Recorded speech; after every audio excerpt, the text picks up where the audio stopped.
So it's going to be pretty informal in the fact that, to be honest, when Lorissa and I had this idea, Lorissa came to me a while ago and said, hey, I've been thinking about running the tool in this way. What do you think? And I loved the idea of it, and we threw some ideas around, and then you ran the session, Lorissa, and it went really well. And I was like, wow, that's so cool. I can't possibly share that story with everybody one-to-one. So what if we set this up and share it broader and wider? And so that's why we're here right now. So it's exciting to introduce you, Lorissa, to everybody. And I thought, instead of me doing a really bad job at introducing who you are and what you do, it's probably best if you do it yourself, because it'll be far more authentic and real. So yeah, take it away from here for a little bit. Perfect. Thanks, Jeremy, and thanks for having me on the webinar. This is I'm usually on the other side of the desk, so I run virtual HR roundtables, but I'm usually the one kind of facilitating or kind of being that speaker. So thanks for having me. So my name, for anyone that doesn't know, I'm Lorissa Garcia. I'm a coach, mentor and facilitator, and I predominantly work from a coaching and mentoring perspective with HR practitioners. So I basically work in the capability space with them, so working on soft skill leadership skills that they need to become great practitioners. And so I do that through a range of things: one-on-one coaching and mentoring, a mentoring program that I run as well, and then I also work in the culture space, of course. So capability and culture are my two things. I've just seen Lottie put on her camera, and I would love if everyone else would put on theirs, so I can see more of this. Yeah. Hey, Lottie. And less of that. Yeah. So yeah, if anyone wants to put it on their camera, that would be great. Hi, Jacob. Thank you for putting on your camera as well. But yes, capability and culture are the two spaces that I work in. And I guess the culture deck has kind of enabled me to work in that culture space more. I really enjoy conversations about culture, and everything that I do from an HR perspective, it always tends to lead back to culture. And so the culture deck is one of those things that I can use to have those conversations and facilitate a deeper conversation than you normally could, which is great, and then sort of do that mapping of the emotional culture. So I guess, do you want to just jump straight in, Jeremy? Is there anything else you want to sort of introduce? No, nothing really. I'm just really excited for you to be able to share this story, because for many of you will know who the people are on the Pro Elephant Rider course. One of the steps is hacking the deck.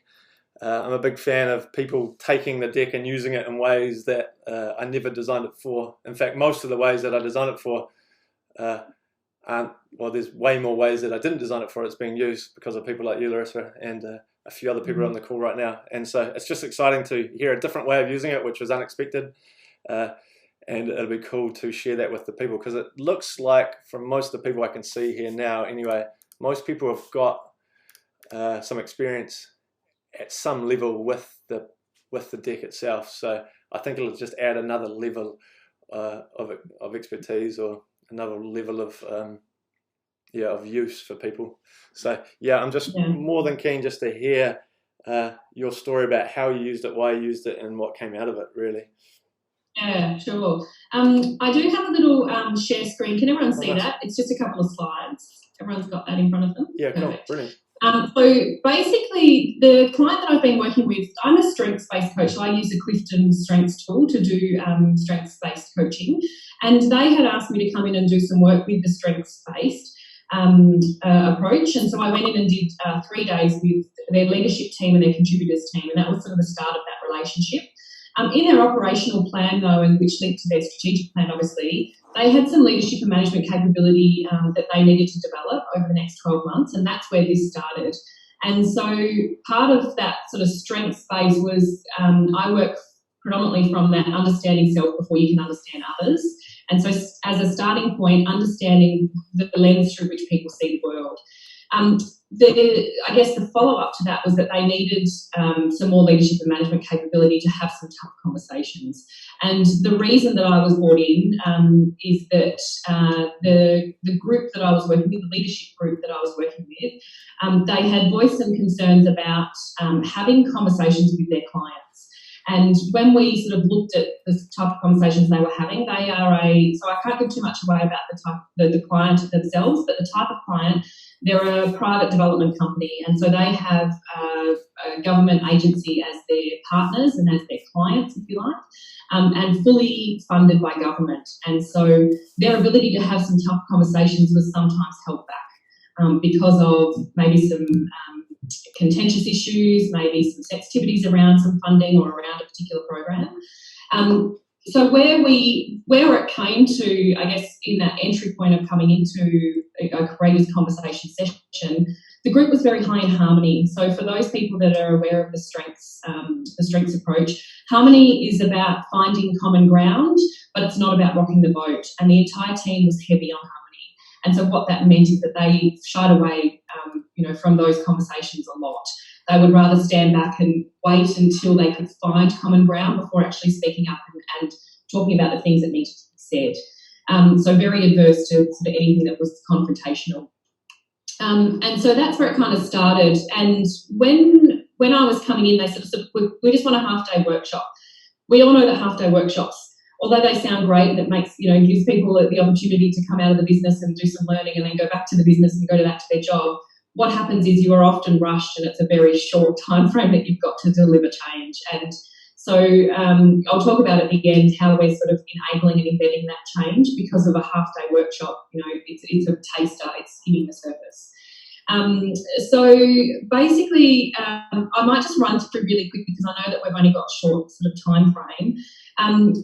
When I started talking to Jeremy and the riders community about using the emotional culture deck for a courageous conversation session, someone put in the channel, and I can't remember, may have been Claire Swallow, I can't remember, to try some persona mapping. And I thought that was a really interesting approach to using the deck and to talk about how people feel during that conversation. So very much taking that more empathic approach rather than kind of what I feel and what I want to feel in the conversation.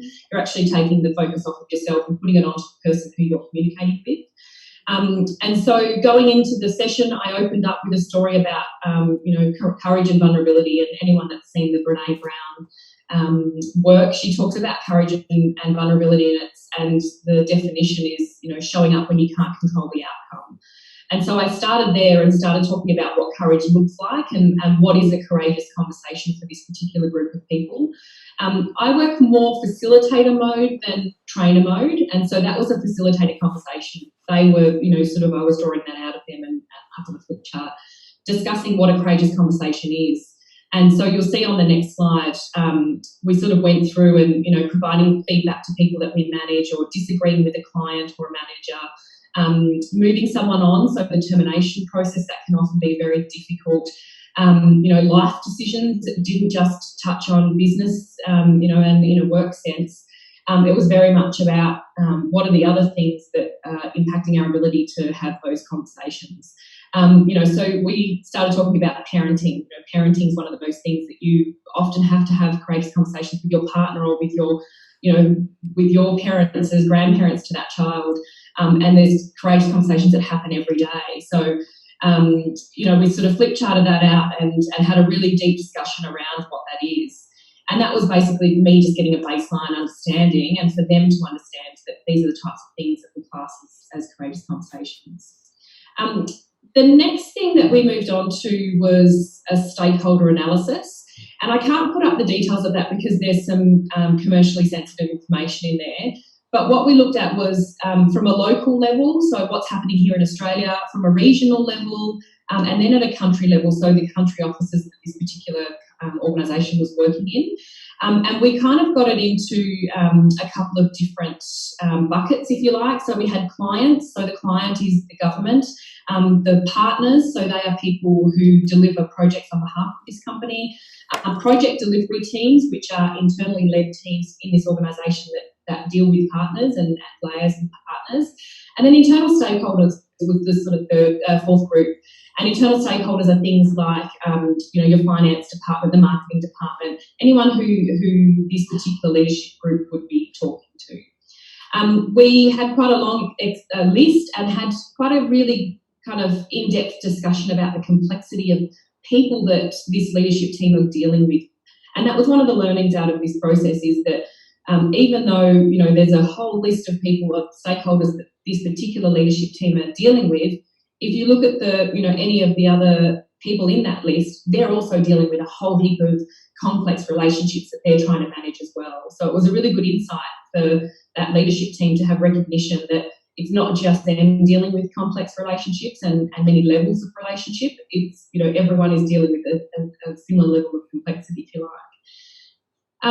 From there, that stakeholder analysis was very quick, and I call it a quick and dirty approach because we just didn't have the time to do much else. But you can go much deeper into a stakeholder analysis if you had the time.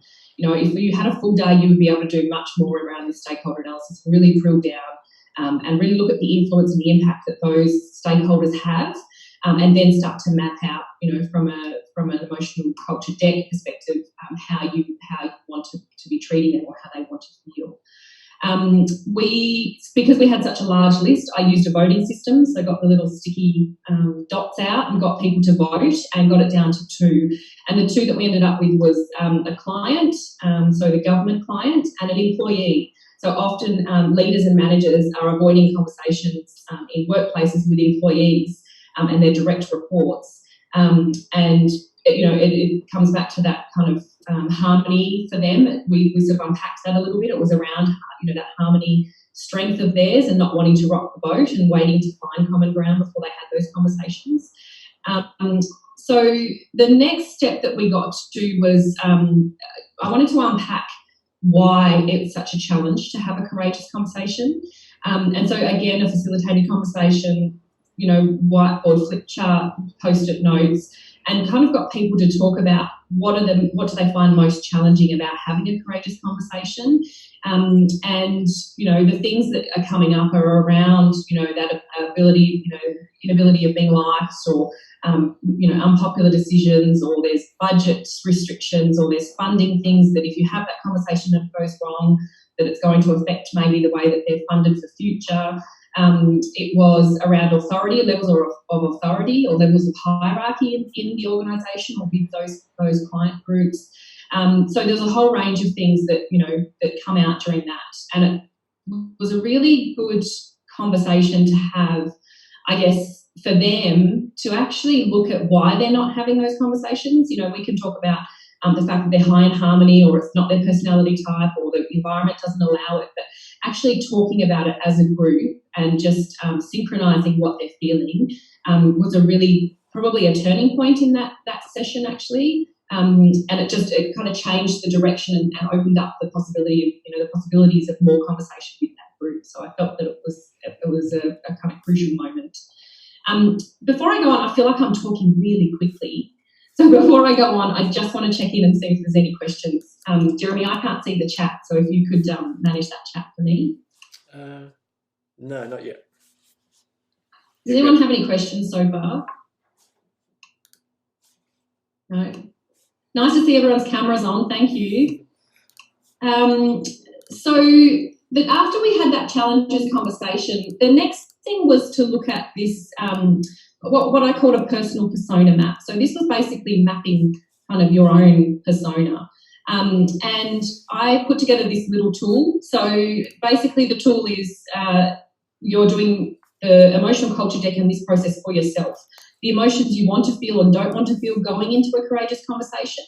And then I looked at other contributors to getting a positive outcome. So what are my concerns going into this? And that was, might have been picked up in some of those challenges. So my concerns are that I'm going to be seen as maybe, less experienced in the conversation, or the person with least experience. Or I might be concerned that I don't know enough about the situation or about the topic. So you would sort of go through, and each person was listing their concerns about going into a conversation. Now, they had a specific conversation in mind when they were doing this, because obviously doing this, without a specific situation, you could probably get quite lost. So you would do this for a specific conversation that you had in mind. And the next thing were the priorities. What are my priorities? What are the outcomes that I want? What is the thing that I want to get out of this conversation, or where do I need this to go? What progress do I need to make in this? And then my values. So this was an interesting one. because we looked at both personal values. So what are the values that are driving the way I approach, I approach this conversation. So someone with high integrity would approach the conversation in a way that meant that, they were transparent in the situation. They would expect transparency from the other person. And then, if you've got the time, you can actually unpack that to say, well, what happens if you don't feel as though that person is showing integrity or having similar values or being on the same page. And then we looked at the organisational values as well. So from an organisational values perspective, what would the organisation be sort of wanting as an outcome, from this, and how is that driving your behaviour in this situation, in these conversations? So the personal persona, I call it the split, sort and shortlist, and that's basically what we did with the deck. So we split the deck out, we sort, we do that kind of sort, what I want to feel and what, and maybe what's not appropriate or not relevant, and then shortlist, so getting to top 5, and then doing that for negative outcomes or your unpleasant emotions, if you like, so the emotions that you don't want to feel. So that in itself, that actually took a lot longer than I thought. That you could spend a good hour and a half just on that, I was sort of trying to get through it quite quickly because obviously this is one part of the courageous conversation. There's another party in that conversation that you need to consider. And so if I was, my number one tip would be to allow more time, it's that timing issue again. Or try and get some people to do some pre-work, bring their some pre-work to the session. So that you can get through that a little bit quicker. So the proto-persona map, so those that have design thinking background or kind of that design background would know that persona mapping is about working with information and inputs. So, you build a persona map based on some evidence or some survey data or some inputs that you've got around the customer or the person that you're actually mapping, or the cohort that you're mapping. And so what I felt was that the proto-persona map was probably more appropriate for this situation, considering we didn't have those inputs to put in. So basically, where we went through the proto-persona map, we're dealing with assumptions. We're best guessing, I guess, and a proto-persona map would be best guessing. There's a couple of ways that you could do this process, and I guess what I found when I was using the deck in this session, you could use it on how the client feels or doesn't feel. So from the perspective of the client, you're taking that empathic approach and putting yourself in the shoes of the client and basically saying, this is how I want to feel or not want to feel while I'm on the outside of the table. The other way you could do it is how you want your client to feel or not feel, or your person that's in that courageous conversation. So you can take it from the perspective of the other person, or you can take it from your own perspective and drive this sort of proto-persona of what you want them to feel or not feel during that discussion. Does that make sense? Is that clear? Yeah, nice. Hey, Lorissa, we just got a question from Tim asking, for the personal and company values, were you using the emotional culture deck cards to come up with those values, or were people using their own values that they'd already come up with previously? They were using their own. So we haven't been through a process with them to unpack the deck. This is the first time they've seen the deck. So they hadn't been through that process of doing that. So they were bringing their own values and the pre-existing organisational values to the session. Yeah. Okay. Nice. Yeah. So basically very similar, the split, sort and shortlist process and we took it from the perspective of the client.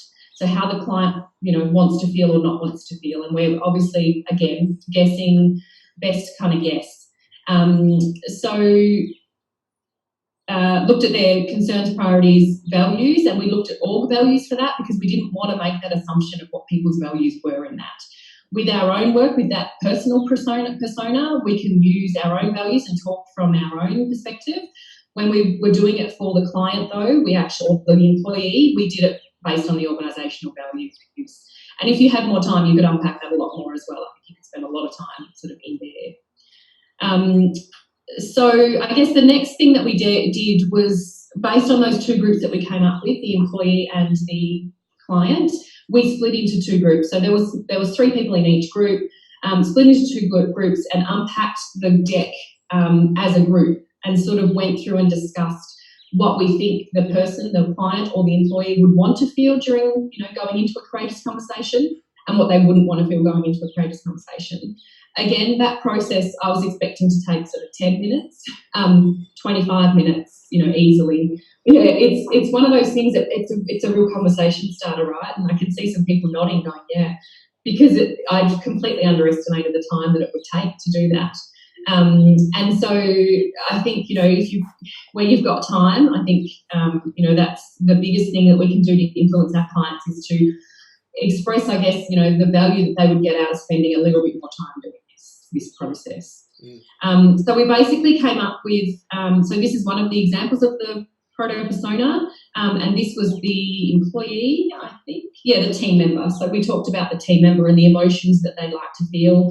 And so as a group, the people that were in that, split into that group, came up with optimistic, supported, secure, encouraged and appreciated as the emotions that they would want to feel, and they wouldn't want to feel defensive, anxious, afraid, insulted or intimidated. So it was a really good conversation because as you're going through that and you've got, seemingly as someone in mind or a situation in mind, what happened was people came up with very similar emotions that people want to feel and don't want to feel, despite having different people in mind when they were doing that.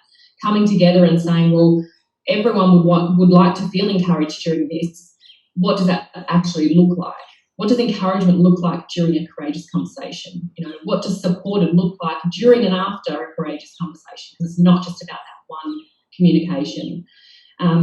So basically running through the emotions and unpacking those, again, a lot of time, and then the concerns, what others might think of them, their equity with peers, what their future might look like, their values, again, they reflect what the organisational values were for this particular organisation. And then their priorities. So again, guessing and assuming and sort of putting yourself in their position to say and think, what are the priorities that you might have out of this conversation. The time that it took and the unpacking, was really handy, I think, because it gave people this opportunity to actually feel some of those emotions. So you could see some body language changing as people were talking about some of these emotions, which was really interesting. So for instance, and I'm quite observant when I'm facilitating, particularly when I'm facilitating a conversation, when we started talking about the emotions that people don't want to feel and we talked about defensive, you could see everyone kind of cross their arms and start to, kind of close in a little bit because they could imagine themselves in that conversation themselves. So that was so fascinating when you start to unpack those emotions and say, well, what does defensive look like? For that person and what can we then do to support, to make sure that they feel supported and not defensive during that time. Really interesting conversation, I think, just in there. Nice. Hey, Lorissa, before you go on to the next one, there's a couple of questions here. One from Jakob, and Jakob's asking, what's the difference between the proto-personas canvas and then the personal canvas? They look really similar. Yeah, so there's no difference between them. The only way is the difference is the way that you would approach them. So the proto-persona and the personal persona canvas look exactly the same, except you're doing the personal persona for yourself and you're doing the proto-persona for someone else. Okay, so what I'm taking from that is that you do the personal persona to identify what you want to feel going into that courageous conversation or what you don't want to feel going into that courageous conversation. And the proto-persona is us putting ourselves in the shoes of the person that we're having the conversation with and going, what would they most likely want to feel and what would they likely not want to feel? Okay. That's it. Yeah, nice. Cool. And then one more quick question from Tim. Do you think this could be applied to how a company approaches a specific process, i.e. a bit more focused than just a conversation, e.g. performance management conversations? Yeah, I really like that question, Tim, because I wrote down that as well, going, you're looking at it here, Lorissa, I guess at a big picture, going courageous conversations in general, but how applicable do you think it is to say, I know I'm about to have a really challenging conversation about performance management, and could you use it in that sense, do you think?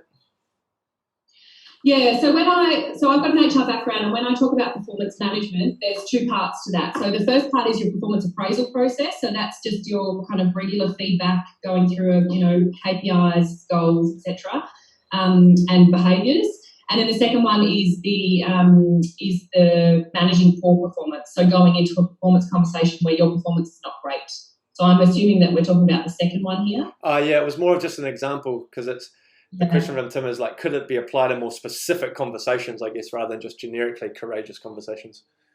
Absolutely. So yes, it can. And I think, this is a good way to start having a conversation that's a little bit different than, your performance is not up to scratch. So yeah. I would, I've worked with someone from Medibank here in Australia who was going into a conversation around performance and using this set of cards to do similar work. Okay. So actually, instead of going in and talking about performance straight away, it's going in and talking about what people want to feel as they're going through a process. Yeah. So that's an interesting one. I mean, if you go on to, so my next slide is the SBI model. And so taking it to the next step, it's great to feel it, to know what emotions people want to feel, don't want to feel, how you want others to feel in the conversation if you've done it from that perspective. But actually, what do you then do? How do you give some feedback if it is, if it is something that you need to frame up to give bad news or to deliver a report that's not favourable, or deliver some feedback on someone's behaviour.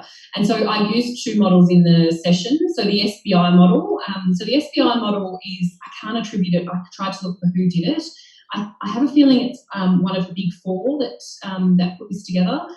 So situation, behaviour and impact. So actually looking at, the way that you would deliver the feedback instead of doing the feedback sandwich, as some people used to do, you'd actually do it in a way that's much more succinct. So the situation might be that Jeremy last week on a client call with ex-client situation, I noticed that you were talking over top of them, weren't giving them the opportunity to understand the report that we were submitting, and so that's the behaviour. And the impact was that the clients felt unable to really get to the root of the problem and didn't understand the report in its entirety. And so what you're doing is you're giving factual-based information, not based on that sort of your opinion or that subjective information. And so it's very much about what you've observed, and then so the situation specifically, what you've observed in behaviour, and then the impact to the client, or the impact to the outcome. So the situation, behaviour, impact model is really good for delivering some of that performance, for performance management feedback where there's poor performance. And then you could actually go one step further. You could use this either as a coaching tool, or you could use it as a feedback tool. So you could then say, so Jeremy, I'm really interested to hear how your behaviour could be changed in the future, so that you have a better impact on people, and pass it over to the person to own that and make suggestions for how they might improve. So that's sort of your coaching. Or if you're in a situation where the behaviour and the impact has been really kind of detrimental, you're in that situation where you need to be guiding that person, you'd be saying the behaviour that I want to see next time, Jeremy, is that you take a step back, understand where the client's coming from, and just show a bit more respect for the questions and the queries that they have. That way, so that's your behaviour. So that way, we will see that the impact, that they have more trust in us and understand that the report that we're giving to them has great credibility. So you could go either way with that. So, I mean, presenting this to that group was great. The thing that we ran out of time for, though, was them doing some role playing in that, being able to actually take that, use the situations that they had in mind and actually say, okay, well, I'm going to role play that with a partner and deliver this as I would to the person that I'm wanting to speak to. The SBI model can also be changed to the FBI model, which I quite like, considering we're talking about emotions. So the feelings, when we talk about feelings, it's a little less, it's more subjective, so it's a little less objective. But what it is that when someone says and states that they feel something, there's very little room for negotiation around, saying, well, that's not how you felt. Or someone arguing back at that, whereas sometimes people see situations from a different perspective, or hear different things, see different things, and so the feelings one can be a lot more powerful. so you can use that F instead of the S to explain how you're feeling when you notice the behaviour and then sort of impact. The other model that I used was the IOU. So if you haven't read any of Jerry Colonna's work or read his book called Reboot, I would highly recommend it. So he is a leadership coach, and he talks about people bringing their whole selves into a leadership role. You don't just come to a leadership role as just a leader who's been moulded and built and developed in the role that you're in. You come with a whole heap of kind of luggage and baggage, if you like, from childhood, from the way that you were raised, through your upbringing, through the culture, through the impacts that have been and influences that you've had throughout your life. And he has this model for courageous conversations around AEIOU, and I thought it was just a nice, quick, simple one. So the SBI and the FBI you might use more for team member or employee or internal. You might use more of this around client-based conversations, client-facing conversations. Nice. It reminds me, just quickly, Lorissa, it reminds me of something I read from Adam Grant the other day. And if anybody hasn't followed Adam Grant, I hugely recommend it. But Adam Grant said, and I'm paraphrasing here because he said it much more concisely and eloquently, but don't question somebody's intent, question their competence. And what I gather he meant from that is if something goes wrong or something happens to you and you perceive it's happened because of somebody else, don't question their intent, because we often jump to, oh, they did it for a certain reason. Don't question their intent, just question, and not openly question them, but in your own mind, question their competence, their ability to do the thing that went wrong or their ability to handle the thing that occurred to you. And I thought it was a really lovely point, because often we jump to questioning people's intent rather than exploring or being empathetic around why the thing happened or why the thing went wrong. And I love that idea from him. Yeah, and I think I actually shared that same. I shared that quote that you posted on LinkedIn, Jeremy, because it resonated with me as well. And I think often, when we're particularly in these conversations, we're often judging ourselves on our own intention, but others on their behaviour or their, what you're seeing. Whereas their intention is probably as pure as yours. Yeah, I think most people don't wake up in the morning and say, I'm going to be a complete ass today and come and upset the whole heap of people at work. That's not what we wake up to do. So I think, I love the intention. I think it's assume good intent all the time. Assume good intent is a good motto to live by. Yeah. So just in sort of some outcomes or sort of debriefing that session, it was a couple of weeks ago now, so I was trying to kind of think back on those things. But I guess I mentioned that around the complex relationships that both parties were handling here, it really opened up the door for this leadership team to say, oh, actually, we're not the only one that are managing all of these people and all of these things going on. The other side, the client side, are also managing a whole heap of relationships that are impacting their ability to talk to us, to get work done, to get outcomes, to get that deadline met. And so it was, I think, one of the big aha moments for them was that this happens. It's not just them in that situation. It also, I guess, from a soft skill perspective around empathy, it helped them to consider the perspective of the client and the team member a lot more. So I talked about the fact that when we unpacked that defensive emotion, you could see people actually going into that themselves. And so having those conversations more often, I think, builds this ability for people to think before they act on their own intentions, is to think about what's going on for other people. So that was really nice. There was also a realisation that they could move to a more compassionate approach with their client and with their team members, their employees, to move towards more education rather than telling. So, it's almost this kind of education coaching approach, and so not taking that superior approach around, well, I know more than you in this conversation, or I've been in the field and so I understand this, or I know that report inside out. Rather than sort of coming from that approach, it's actually this education approach. So how can we use this as an opportunity to educate or teach or talk about something that we haven't talked about with this particular client? And then the other outcome, and to be honest, I don't know how we got on. I think it was at the end of the session when we were talking about this kind of AEIOU model.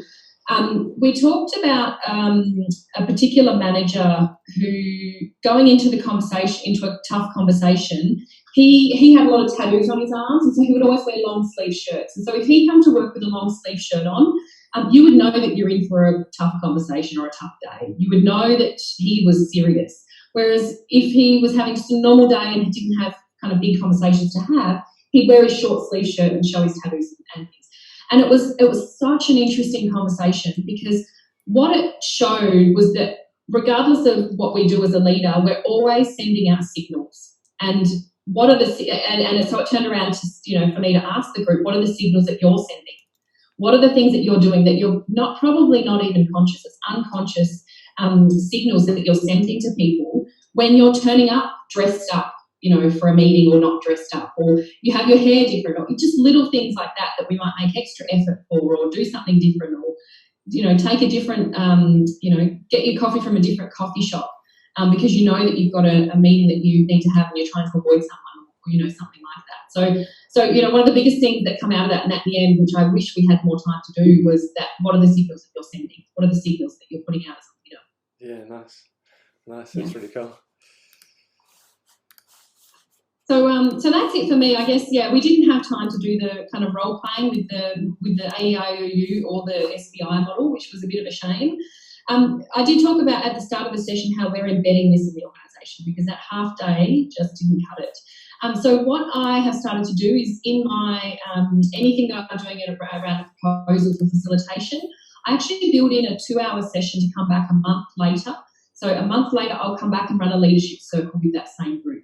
And we will talk about what they've noticed, what they've learned, what's different for them, and start to use some of those models. Or if they haven't been using them, then unpacking more why they haven't. Because if that's the case, then I probably haven't made the impact that I'd like to make, and I'm going to do myself out of a job pretty quick if that's the case. And so in that proposal, anything that I do around sort of particularly half-day workshops, proposal will always include 2 hours to come back and do that debrief, reminder. You're getting back in front of them. They're kind of, if they're feeling a bit like, oh God, I haven't done anything with that, then it just reminds them and brings it back to the top of mind. Yeah, interesting. That's a really good idea. I love that for all the consultants that are in the group or who might be listening to this on record. That's a lovely idea that in terms of what you want your clients to feel anyway, feel supported and not feel alone maybe, and that certainly would satisfy those things to a certain degree. Yeah. That's cool. Yeah, and not feel guilty either. You don't want to go back and for them to feel guilty about not doing that, because they've got a day job that they're trying to get through as well. Yeah. But it's about showing that support, being supportive, that maybe they didn't understand the model, or maybe they walked out of the room and forgot about it. It's just that reminder for them. Yeah. Bringing that top of mind. Yeah, nice. That's cool. Hey, we've probably got about 6 more minutes. I think. Have you? Is that all the things that you're there to show before we unmute the room and see if there's any other questions from people? Yeah. Nice. Yeah, that's really fascinating. I'm going to unmute the room, everybody, and then only if people have questions, you can feel free to ask them now that hopefully everybody unmuted anyway. So that's really incredible. The thing that I love the most about Lorissa, anyway, I'll just add my 2 cents worth here quickly, is that at the core of this deck is helping nudge people to be more empathetic. And what that workshop you ran there was a great starting place for that, and applying it to Courageous Conversations. I really love that, and I was blown away when you did it. And there's probably more room for scope, as people have asked, or as you probably imagine, you had to do even more things with it, right? So really, really epic work. Has anybody, PDB, I saw you unmuted yourself there. Has anybody got any questions or thoughts or ideas building on top of what Lorissa's done in this space? I did unmute JD, so I guess I should say something. Thanks for the intro. I thought it was terrific. Thanks, Lorissa, for sharing it, and delighted that you managed to get to the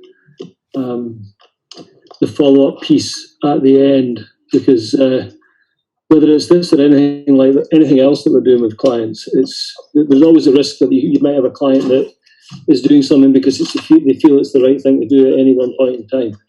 Somebody's pressurising them to do it, and they feel like they're ticking a box by doing a session. So holding them to account in your pitch and then following up a month later or 2 months later or whatever, I think is crucial. Otherwise, the ability for it to stick is vastly reduced, I'd say. So well done. I think that's great.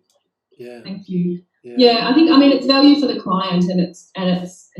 I think often we go in as consultants or facilitators to organisations, and we're going in and delivering something that's quite removed usually from the rest of the organisation. It might be one team that's bringing you in to do a piece of work, but there's no link to that bigger picture. There's no line of sight to how that's impacting strategy or bigger picture. And so, kind of revisiting and keeping in front of them, I guess, keeps that alive a little bit so that you can check in and make sure that there is that link or at least an impact for them. So I think I built it into the cost. It's not an optional that they get to say no to. I built it into the cost, and something that enables them to feel as though they're getting more value. Yeah, nice. And the only other thing running through my head, and I guess it's an ongoing challenge and opportunity for everybody, is the courageous conversations that we're talking about here are easier to have if you've got a really good connection with people, or if there is psychological safety within the team or between two people, right? And there's no silver bullet for developing that psychological safety. And for those of you who have been on any of the masterclasses we've run or followed some of my stuff, just sitting down and playing this game with somebody, so me and PDB sitting down and playing it before we even get into the tricky stuff or the hard stuff, will help us develop more psychological safety, more connection, which means when those courageous conversations happen, I'm going to be willing to call myself out or call Peter out, for instance. But it's almost as if there needs to be that element of work done at some stage as well as the rest of it, right? The great goal for managers is to think about them not being courageous conversations then, JD. Yeah, nice. It's just a conversation because I trust the person that I'm working with. Yeah. So right. Just because I'm nervous about I don't understand the person or I don't have a strong enough relationship. So yeah. I think the point's valid if we reframe it a little bit and actually go, well, how do we help people build the right level of trust? Then the conversation's a conversation. It's still a difficult one. It's still one that you have to consider and prepare for, but it becomes less courageous because, we're on the same page. Yeah, exactly. And then one other thought I had, and I've been playing around with this myself, but also there's some interesting research into it, which has both been proven in some trials, but then not proven in others, is that if you're, personally as a leader, if you're experiencing an emotion or a feeling, like an unpleasant one, often we will have experienced this where the leader's walked in the room and you can tell that something's happened and they're feeling an unpleasant emotion, but it never gets talked about. They're sort of the shorthand colloquial is the elephant in the room.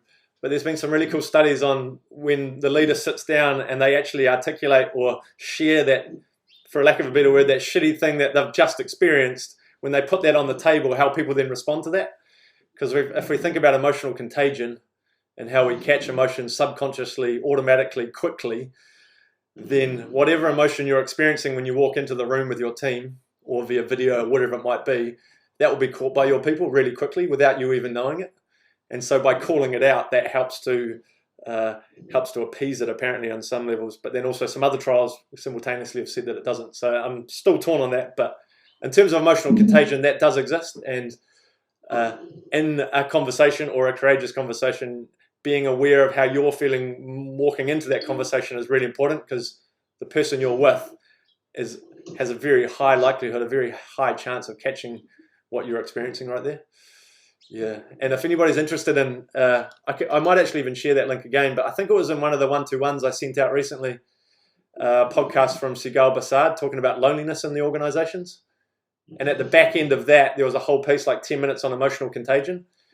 And so she's done oodles of research onto it, and it's just fascinating. It's fascinating understanding that phenomenon, because it exists and it's powerful. Yeah.